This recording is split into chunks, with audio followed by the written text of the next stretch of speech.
Aluguéis caros, endividamentos, baixos salários, desemprego. São algumas das razões que dificultam que os brasileiros tenham um teto sobre suas cabeças. Muitas vezes, para ter casa, é preciso dividir com outras famílias.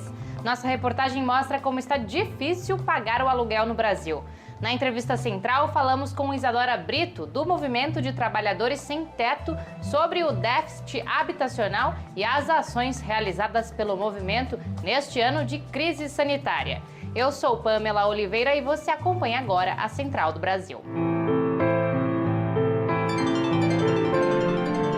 Central do Brasil. Por conta da Lei de Teto de Gastos, que congelou os investimentos em saúde, em 2021, o SUS poderá não ter recursos para a vacinação contra a Covid-19. O valor que está previsto no orçamento irá garantir com precariedade a assistência hospitalar e a atenção básica. Com o orçamento sufocado, a Frente pela Vida mobiliza uma campanha em defesa da saúde pública. Quem nos conta é Afonso Bezerra. Nacional.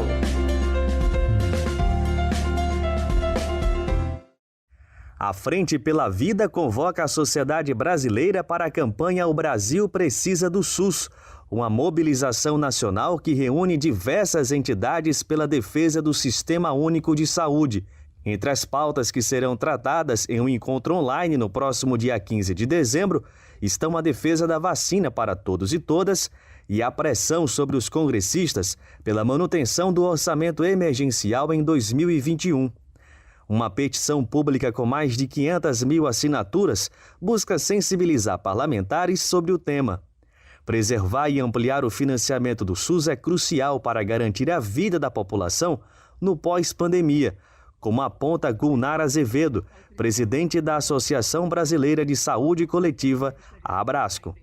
Então, a gente coloca a necessidade do financiamento adequado, do fortalecimento das políticas, da valorização dos profissionais, temos que considerar isso, e hoje uma questão central que tem a ver com o acesso a vacinas.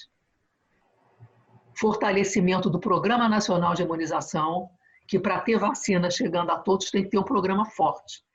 O movimento é responsável pela construção de um plano de enfrentamento à Covid-19, em resposta à falta de coordenação do governo federal. Também se destaca pela crítica aos decretos e portarias que desmontam serviços do SUS, como a tentativa de privatizar as UBSs e o fim de programas importantes da saúde mental. A campanha O Brasil Precisa do SUS denuncia a intensificação desses ataques, exatamente no período em que a população mais precisa de uma saúde pública de qualidade, como aponta Fernando Pigato, presidente do Conselho Nacional de Saúde. A gente, quando lançou essa campanha agora, está lançando, na verdade, mas já tem numa construção da própria Constituição da Frente pela Vida, é para destacar ainda mais a importância do SUS para o nosso país. Por isso, o Brasil Precisa do SUS é essa campanha que vem reforçar justamente a importância que tem esse sistema para a nossa vida. 8 capitais brasileiras estão com lotação das unidades de terapia intensiva superior a 80%. Florianópolis, que se prepara para o turismo de final de ano, tem 98% dos leitos de UTI ocupados. O Rio de Janeiro, 92%. No Rio, pelo menos 252 pacientes com suspeitas de coronavírus aguardavam por leito de UTI esta semana. Na cidade de Recife, mesmo após reabrir 77 leitos de UTI, a ocupação está em 87%. Por conta do aumento dos casos e óbitos por coronavírus, o estado de Pernambuco anunciou esta semana que estão proibidas as festas de Natal e Ano Novo em espaços públicos, hotéis e condomínios. Vamos agora dar uma paradinha na cultura. Hoje tem dica dupla, um romance e um álbum que encontra o rock clássico com o samba paulistano. As sugestões são da produtora cultural Melina Rickson, de Pernambuco. Parada Cultural. A dica que eu trago hoje é esse disco maravilhoso de Kiko Dinucci, Rastilho. Foi lançado esse ano, para mim é o melhor lançamento do ano. E a capa maravilhosa de Pablo Saborido. Kiko toca sozinho, mas parece que ele é acompanhado de um monte de músico. É realmente incrível. Essa é a minha primeira dica. E a segunda é esse romance de Helena Ferrante, A Vida Mentirosa dos Adultos. Aqui ela trata sobre adolescência, sobre família, sobre hipocrisia, sobre sociedade. Vale demais. Uma leitura que passa assim, ó, rapidinho. Livro e disco. Super legal. No Brasil, quem ganha pouco vê o seu salário sendo consumido quase na totalidade por gastos com moradia, transporte e alimentação, segundo o IBGE. Pessoas em famílias com menor grau de escolaridade gastam quase 20% do salário apenas com o alimento. Em média, o aluguel é responsável pela maior parte das despesas dos brasileiros. Quem conta mais é Nayá Tauane. Trilhos do Brasil. A questão da moradia no Brasil é negligenciada pelo governo federal. Agora, a pandemia escancarou ainda mais a crise habitacional existente no país. Um estudo do IBGE de novembro apontou que o gasto com moradia é a principal despesa das famílias brasileiras, destinando quase 40% da renda mensal para esta conta. Sandra Silva é coordenadora da ocupação Jardim da União em São Paulo e fala sobre o aumento do número de famílias que estão sendo despejadas por não conseguirem pagar o aluguel. Quando eu vim parar numa ocupação foi para fugir do aluguel. Se estava difícil há 7 anos atrás pagar aluguel, sustentar a família, imagine agora na pandemia. O governo ele nunca tratou moradia como uma necessidade, porque a cada dia que passa, mais e mais famílias batem a nossa porta pedindo um lugar para morar, um espacinho para morar, porque está sendo despejado, porque já foi despejado, porque já está morando debaixo da ponte. O preço médio do aluguel de um imóvel padrão no Brasil custa R$ 1.800, de acordo com o índice FIPZAP Locação. Com o salário mínimo totalizando R$ 1.045, ter esse direito básico à moradia se torna quase inviável. Augusto Coelho, morador de Goiânia, comenta sobre a dificuldade de pagar o alto preço do aluguel e como essa despesa afeta nas famílias brasileiras. O preço do aluguel é um preço excessivo, né? É um preço que não atende as famílias mais pobres. A gente tem muita gente que não consegue pagar o aluguel, muitas vezes recebe um salário mínimo, metade do seu salário vai para pagar o aluguel e o resto vai para as outras despesas, como água, luz, né? As compras de casa. E aí a pessoa chega um momento que a pessoa tem que escolher entre pagar o aluguel ou dar alimento para os seus filhos, ou poder estar comendo. O déficit habitacional no Brasil é de cerca de 7 milhões de moradias. Dados de 2019 revelam que ao menos 3 milhões e 200 mil moradias são habitadas por mais de uma família por conta do alto custo de vida.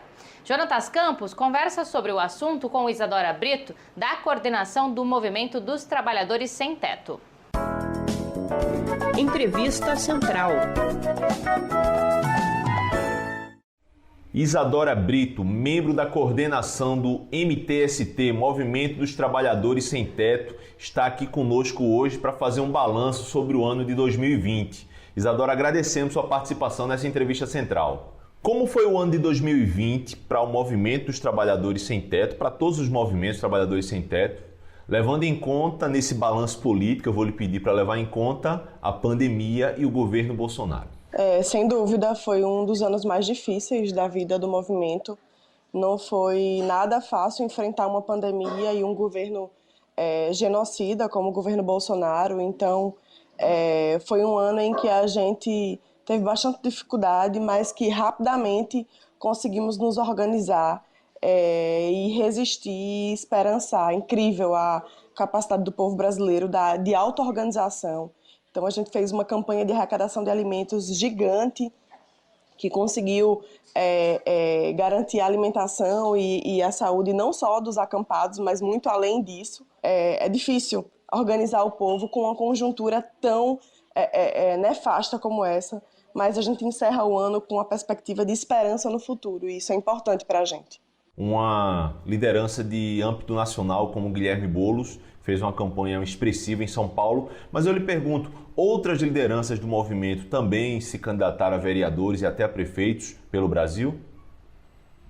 A gente tem um arco de aliança muito grande, né, com a esquerda, com o campo progressista, né? É óbvio que a gente deu uma energia muito maior para a campanha de São Paulo, dada a amplitude que São Paulo tem. São Paulo é a maior capital da América Latina, e a gente está acompanhando a América Latina ferver aí com a ascensão do povo, das mulheres, dos povos tradicionais, enfim.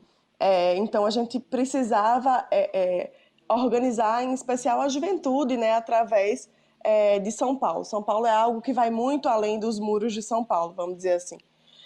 Mas a gente sim tem grandes lideranças em outros estados. Falando de ocupações, eu gostaria de lhe perguntar um pouco sobre os programas sociais voltados para a moradia agora no governo Bolsonaro. Como está a situação do programa Minha Casa Minha Vida e deste programa de Bolsonaro, o programa Casa Verde e Amarelo? Certo. O Minha Casa Minha Vida, ele foi destruído, né? Não há política pública, não há fomento à política pública em nenhum aspecto, né? O governo Bolsonaro, ele tem ódio à população mais carente, isso é notório, porque não há investimento de política pública, nem na saúde, houve a tentativa de privatização do SUS, agora mais um ataque ao SUS, então não há nenhum investimento de política pública em nenhum campo, nem na saúde, nem na educação, nem no transporte, e a moradia foi um dos campos que mais sofreu com esse desmonte. A gente pode afirmar que o Minha Casa Verde e Amarela é um blefe. Na história do Brasil, a gente só teve 2 programas de moradia. Um deles era durante a ditadura militar, que é muito semelhante a esse do governo Bolsonaro. Por quê? Porque ele acaba com o Minha Casa Minha Vida faixa 1, que é mais de 90% da população brasileira que não tem casa. Mais uma vez, uma iniciativa do governo federal sem diálogo com a sociedade civil, sem diálogo com os movimentos sociais e sem enfrentar o problema na sua raiz. Então, não vai resolver o problema do déficit habitacional e não vai construir moradia para quem precisa. Você falou das ações de solidariedade.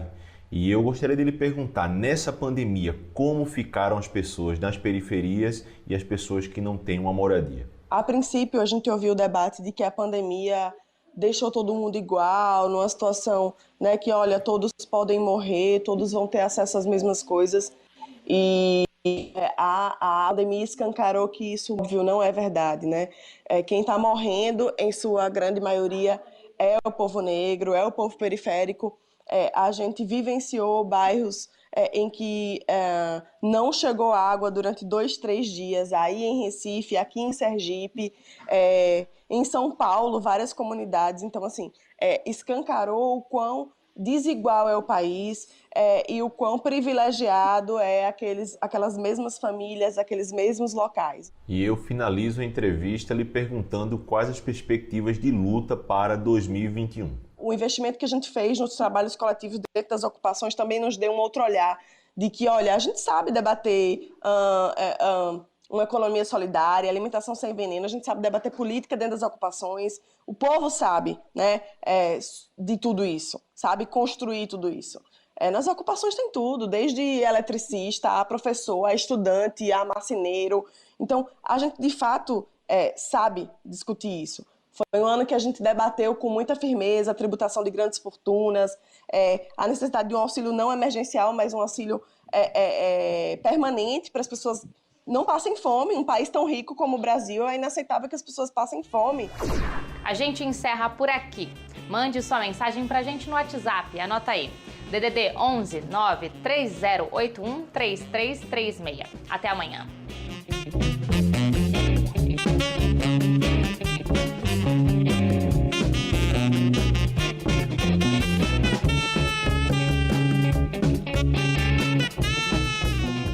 Central do Brasil, a rede de comunicação dos movimentos populares.